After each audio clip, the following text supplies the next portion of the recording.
नमस्कार, मी डॉक्टर शिवारी वाघ, संचालक aspire education institute, Chhatrapati Sambhajinagar. विद्यार्थी मित्रांनो, 2026-27च्या प्रवेश प्रक्रियेच्या संदर्भानं जोसा काउन्सिलिंगची सुरुवात ऑलरेडी झालेली होती.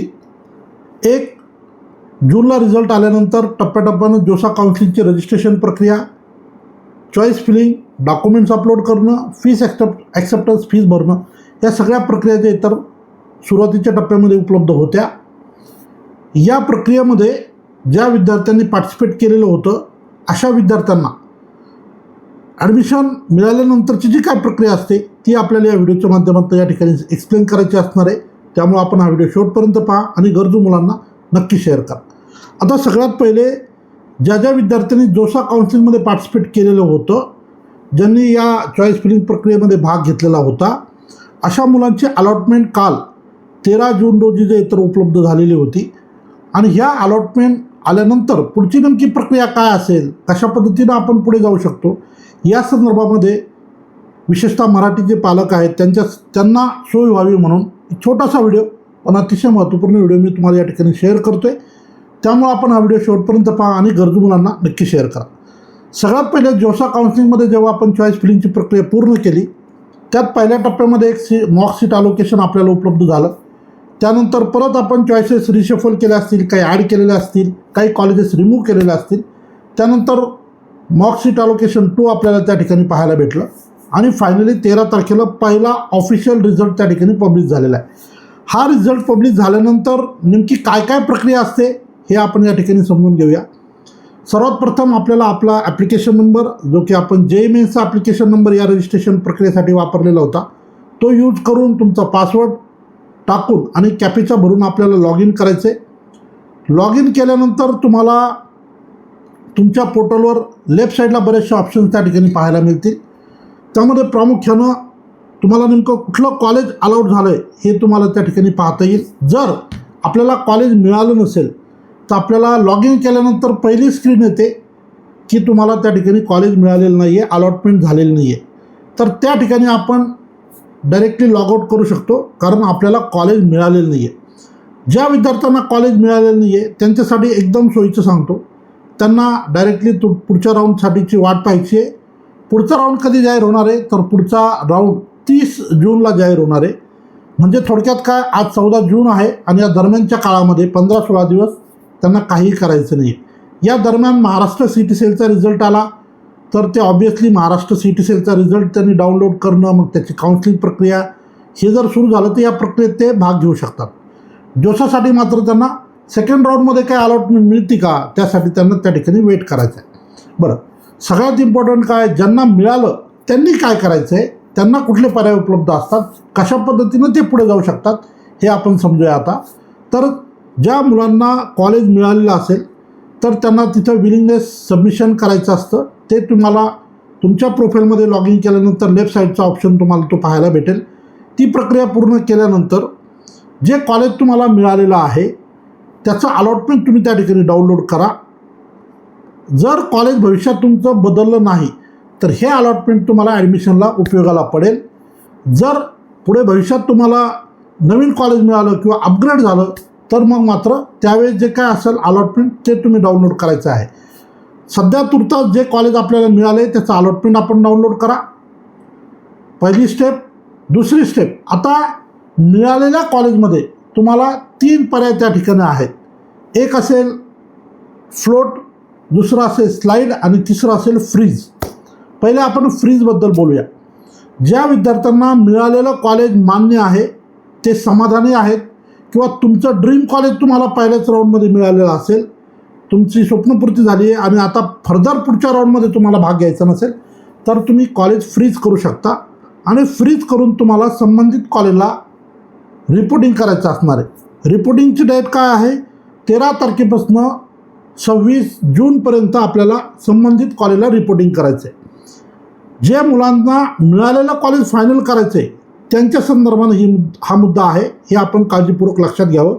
म्हणजे जे मुलं आता फ्रीज करतील कॉलेज त्या मुलांनी जे तर रिपोर्टिंगसाठी 26 तारखेच्या संबंधित कॉलेजला जाऊन रिपोर्टिंग प्रक्रिया पूर्ण करायची आहे.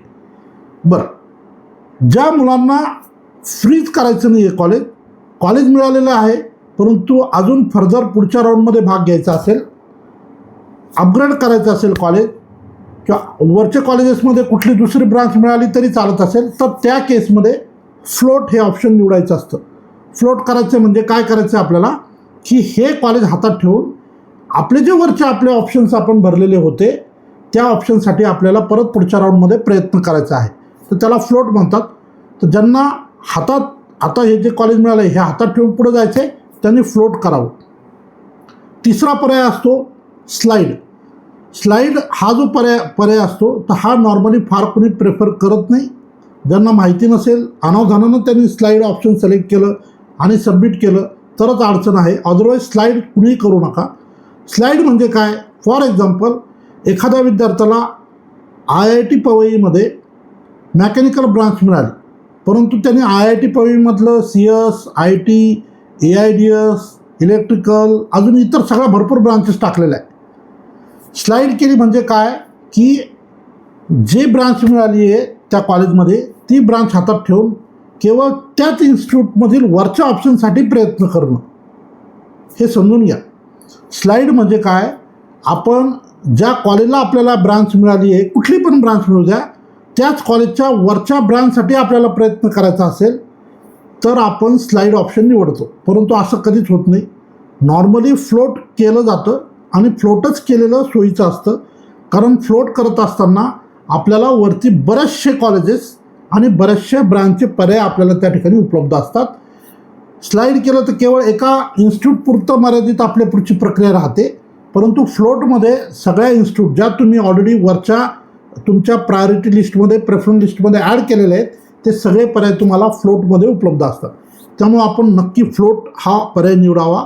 फ्रीज फार कमी केसमध्ये पॉसिबल आहे. आता आम्ही ज्या मुलांची प्रक्रिया केली होती तर सुदैवानं काही मुलांना IITला प्रवेश मिळाला, काही NITला पण लागले, काही IIITला पण लागले आणि GFTISला फार मी पालकांना स्वतः सजेस्ट केलेलं नव्हतं, त्यामुळे GFTIला आपल्याकडून कोणी लागलं नाही. परंतु IIT, NIT, IIIT या तिन्ही ठिकाणी आपले बरेचसे विद्यार्थी त्या ठिकाणी प्लेस झालेले आहेत. परंतु या सगळ्या विद्यार्थ्यांना आम्ही काय सजेशन दिलं आहे, तर आपण फ्लोट करूया. म्हणजे काय, मिळालेला ऑप्शन हातात ठेवून परत वरचे जे काय आपले प्रेफरन्सेस आपण भरलेले आहेत त्यासाठी आपण पुढच्या राऊंडमध्ये प्रयत्न करूयात. तर हाच पर्याय तुम्ही सगळ्यांनी पण निवडावा. हा पर्याय निवडल्यानंतर, फ्लोट हा पर्याय तुम्ही निवडल्यानंतर तुम्हाला त्या ठिकाणी तुमचा पासवर्ड टाकायचा आहे आणि जो मोबाईलवर तुमच्या OTP आलेला आहे तो OTP टाकून तुम्हाला त्या ठिकाणी ते कन्फर्मेशन द्यायचं आहे. ही प्रक्रिया आपण नक्की पूर्ण करा. ही जर प्रक्रिया तुमची अनावधानानं राहिली तर आता मिळालेलं कॉलेज तुमचं हातातून जाऊ शकतं. म्हणजे फ्रीज करणं किंवा फ्लोट करणं किंवा स्लाईड करणं हे आवश्यकच आहे. तिन्हीपैकी एक गोष्ट तुम्ही केलीच पाहिजे. परंतु प्रामुख्यानं कोणती गोष्ट तुम्ही करावी तर ती म्हणजे फ्लोट करावी. म्हणजे काय होईल, आता भेटलेलं कॉलेज हातात राहील आणि हे घेऊन तुम्हाला पुढच्या राऊंडमध्ये सुद्धा पार्टिसिपेट करता येईल. फ्लोट करण्याची प्रक्रिया आपण एकदा पूर्ण केली, पासवर्ड टाकला, OTP टाकून आपलं सबमिशन झाल्यानंतर आपण आपले डॉक्युमेंट्स अपलोड केलेले आहेत का हे आपण बघून घ्या. बऱ्याच मुलांचे डॉक्युमेंट्स पहिले रजिस्ट्रेशन झालं, चॉईस फिलिंग झाली आणि डॉक्युमेंट्स त्यांनी अपलोड केलेले नसतील तर त्यांना ते डॉक्युमेंट्स आपल्याला या ठिकाणी आता अपलोड करावे लागतील. एकूण 5 प्रकारचे डॉक्युमेंट्स त्यांना त्या ठिकाणी अपलोड करावं लागू शकतात. एक असेल 10वीचं बोर्ड सर्टिफिकेट, सनद किंवा ICSE CBSE बोर्ड असतील तर त्यांचं स्टेटमेंट ऑफ मार्क म्हणजे 10वीचं सर्टिफिकेट आपल्याला अपलोड करायचं आहे. 12वीचं मार्कशीट आपल्याला त्या ठिकाणी अपलोड करायचं आहे. त्यासोबतच आपल्याला जर आपण एखाद्या कॅटेगरीमध्ये बिलॉंग करत असतो, जसं की OBC असेल, SC असेल, ST असेल किंवा जनरल EWS कॅटेगरी असेल तर आपल्याला कॅटेगरी सर्टिफिकेट त्या ठिकाणी अपलोड करायचं आहे. त्यानंतर स्टेट इलिजिबिलिटी प्रूफ म्हणून आपल्याला परत एकदा 12वीचं सर्टिफिकेट त्या ठिकाणी अपलोड करायचं आहे. हे सगळे डॉक्युमेंट्स आपल्याला त्या ठिकाणी अपलोड करायचे आहेत. आणि यासोबत एक अतिशय महत्त्वाचा डॉक्युमेंट म्हणजे मेडिकल फिटनेस सर्टिफिकेट. हे तुम्हाला जोसा रूलमध्ये ऑफिशियली उपलब्ध आहे. त्याची आपण प्रिंट करावी, डॉक्टरांकडून सगळे मुद्दे व्यवस्थित भरून घ्यावेत आणि मेडिकल फिटनेस सर्टिफिकेट आपल्याला त्या ठिकाणी अपलोड करावं लागेल. हे आपण काळजीपूर्वक लक्षात घ्यायचं आहे. मेडिकल फिटनेस सर्टिफिकेटवर डॉक्टरांच्या वतीनं 3 महत्त्वाच्या गोष्टी असतील. एक, डॉक्टरांचं संपूर्ण नाव, डॉक्टरांचा रजिस्ट्रेशन नंबर आणि डॉक्टरांचा स्टॅम्प. ह्या 3 गोष्टी आपल्या मेडिकल सर्टिफिकेटवर आपण काळजीपूर्वक घेणं अपेक्षित आहे. आणि हे बाकी सगळे तुमचे मेडिकलचे जे आवश्यक डिटेल्स असतात ते सगळे आपल्याला तिथं भरून डॉक्टरांकडनं घ्यायचे आहेत आणि हे सर्टिफिकेट आपल्याला त्या ठिकाणी अपलोड करायचे. म्हणजे एकूण 5 गोष्टी तुम्हाला अपलोड करायच्या आहेत. तुमचं 10वीचं बोर्ड सर्टिफिकेट किंवा स्टेटमेंट ऑफ मार्क, 12वीचं marksheet, category certificate, state eligibility proof म्हणून परत एकदा 12वीचं सर्टिफिकेट आणि मेडिकल फिटनेस सर्टिफिकेट, ह्या 5 गोष्टी आपल्याला अपलोड करायच्या आहे. अपलोडिंगचा कार्यक्रम या ठिकाणी संपला आणि यानंतर एक शेवटचा महत्त्वाचा टप्पा म्हणजे आपल्याला सीट ॲक्सेप्टन्स फीस भरायची आहे. म्हणजे काय, जे आपल्याला कॉलेज मिळालेलं आहे तर हे कॉलेज हातात ठेवत असताना आपल्याला काही अमाऊंट त्या ठिकाणी पे करावी लागेल. तर ती किती असू शकते, तर ओपन EWS कॅटेगरीमध्ये 30,000 रुपये, रिझर्व कॅटेगरीमध्ये 15,000 रुपये. ही फीस आपल्याला ऑनलाईन पद्धतीनं किंवा QR कोड स्कॅन करून भरता येते. तर आपण ही फीस त्या ठिकाणी भरायची आहे. पण त्यापूर्वी अजून एक महत्त्वाची प्रक्रिया करायची असते, ती म्हणजे आपल्याला सगळे अकाउंट डिटेल्स त्या ठिकाणी व्यवस्थित भरायचे आहेत. त्या ठिकाणी आपला चेकचा किंवा पासबुकचा फोटो अपलोड करायचा आहे PDF फॉर्ममध्ये आणि ती प्रक्रिया पूर्ण झाल्यानंतर आपल्याला आपलं पेमेंट करायचं आहे. पेमेंट झाल्यानंतर आपल्याला फीस भरलेली रिसिप्ट, आपली जी प्रोफाईल आहे त्याच्या लेफ्ट साईडला फीस भरलेली रिसिप्ट त्या ठिकाणी डाउनलोड करायचा पर्याय आहे. ती फीस भरलेली रिसिप्ट आपण आपल्या फ्युचर रेफरन्ससाठी डाउनलोड करून घ्यायची आहे. थोडक्यात काय, तर सुरुवातीपासून अगदी शॉर्टमध्ये पहिले तर आपण लॉग इन करा, विलिंगनेस सबमिट करा. विलिंगनेस सबमिट झाल्यानंतर आपण फ्लोट हे ऑप्शन निवडा, ते सबमिट करा. युजर ID, पासवर्ड, आपलं पासवर्ड आणि OTP टाकून. ते झाल्यानंतर त्या अगोदर आपलं अलॉटमेंट लेटर आपण डाउनलोड करणं अपेक्षित आहे. त्यानंतर हे सगळं झाल्यावर डॉक्युमेंट अपलोड करा. त्यानंतर बँक डिटेल्स भरा, बँकेचा डॉक्युमेंट प्रूफ अपलोड करा, फीस भरा आणि अशा पद्धतीनं ह्या सगळ्या प्रक्रिया ज्या आहेत, सगळ्या स्टेप्स ज्या आहेत तर पूर्ण होताना आपल्याला पाहायला मिळतात. सो ज्या मुलांना कॉलेज मिळालेलं होतं अशा मुलांसाठी ह्या सगळ्या स्टेप्स पूर्ण करणं अतिशय महत्त्वाचं आहे. अनावधानानं स्लाईड किंवा फ्लोट किंवा फ्रीज करणं आपलं राहिलं तर मिळालेलं कॉलेज आपल्या हातातून जाऊ शकतं. त्यामुळं फ्लोट आपण नक्की करावं. पहिला राऊंड आहे, फ्रीज करायच्या भानगडीत फारसं जाऊ नका.